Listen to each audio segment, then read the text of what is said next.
최근 지방은 물론이고 수도권의 전셋값도 하락 추세를 보이고 있습니다. 전셋값이 더 떨어지면 일부 가구에서 임대 보증금 반환 문제가 생길 가능성이 크다는 분석이 나왔습니다.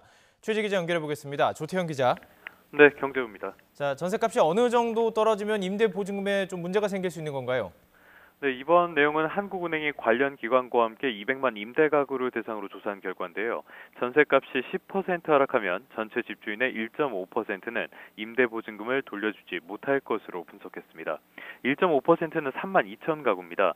이 집주인이 예적금 같은 금융 자산을 처분하고 추가 대출까지 받더라도 보증금을 마련하지 못할 가능성이 크다는 겁니다.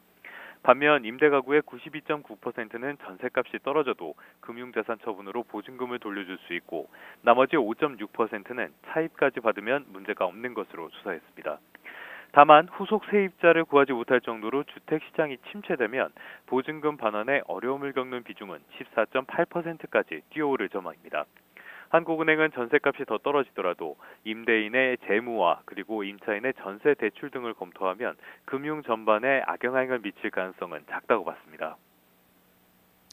자, 이 전셋값이 10% 정도 떨어질 경우를 가정한 건데, 자, 그렇다면 이게 실제로 이루어질 가능성 얼마나 될까요? 네, 결론부터 말하자면 가능성이 적은 시나리오는 아닙니다.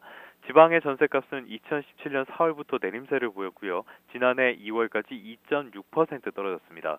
수도권은 2017년 말 이후에 떨어지다가 지난해 9월과 10월에는 주춤했지만 11월부터는 다시 하락세를 이어가고 있습니다.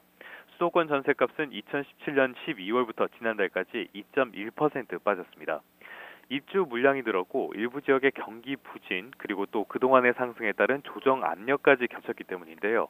올해 거래된 아파트 가운데 전셋값이 2년 전보다 떨어진 곳은 절반이 넘는 52%였습니다.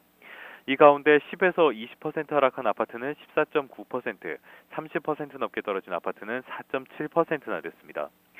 최근의 전셋값 하락이 전체 시장보다는 지역과 주택 형태 등에 따라 다른 점도 특징인데요. 한국은행은 전셋값이 크게 떨어진 지역이나 부채 비율이 높은 주택을 중심으로 보증금 반환 문제가 불거질 가능성을 배제할 수는 없다고 지적했습니다. 지금까지 경제부에서 YTN 조태현입니다.